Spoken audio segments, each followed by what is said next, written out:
जो जस करही ते तस फल चाखा, को करी तरक बढ़ावे शाखा। तो एक व्यक्ति ने दूसरे से पूछा इसका अर्थ क्या है। इसको कहते हैं मेंटल स्पेकुलेशन, मनोधारणा। कह रहे हैं जो जैसा करता है उसको वैसा फल मिलता है। इस बात पे कोकरी, यानी कि जो चिड़िया होती है कोयल, वो कोकरी बोलते हैं गांव में उसको। तो दो चिड़िया बैठ करके आपस में बात कर रही होंगी, कोकरी तर्क कर रही हैं, बढ़ावे शाखा। और जिस डाल पे बैठी वो शाखा बढ़ती जा रही है जिस डाल पे बैठकर तर्क कर रही हैं, कोकरी तर्क बढ़ावे शाखा, शाखा बढ़ती जा रही है। तो अब ऐसे जो समझदार लोग हैं, इसको कहते हैं मेंटल स्पेकुलेशन, मनोधारणा। इधर परसेप्शन, अपने बारे में ही सोच लेना कि क्या होगा, कैसे हुआ होगा।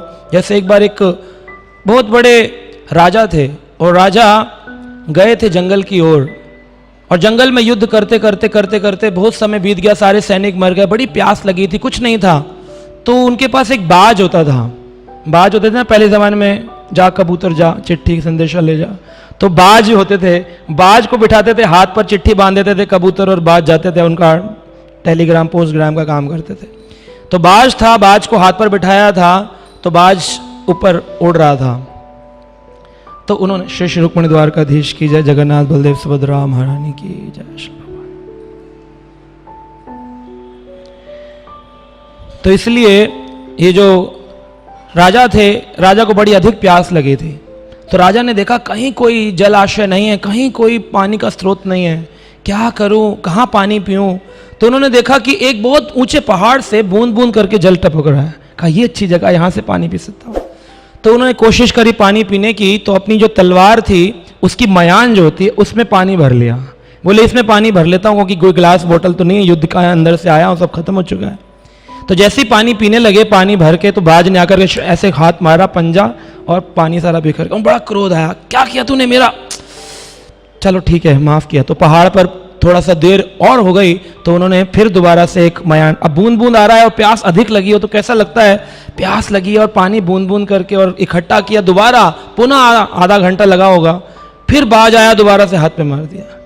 जब हाथ पे मारा तो उनको इतना क्रोध आया, तलवार तो नंगी तलवार थी, उठा करके बाज के टुकड़े टुकड़े कर दिए।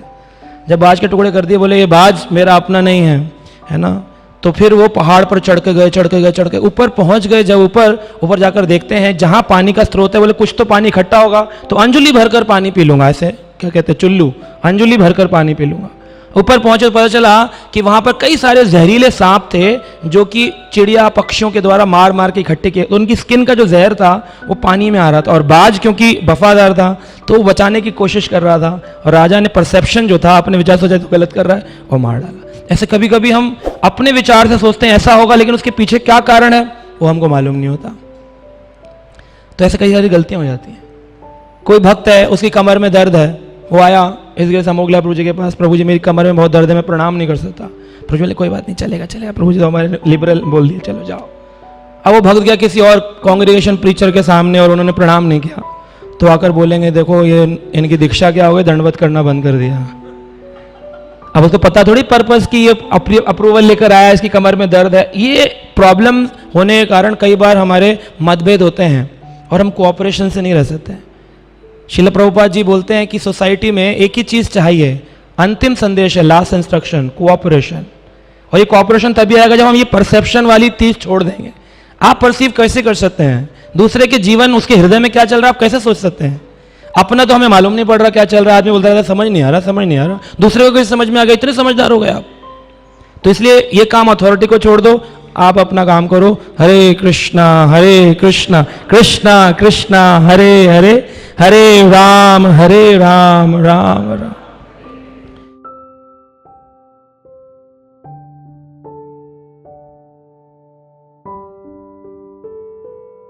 Subscribe now and press the bell icon. Never miss an update.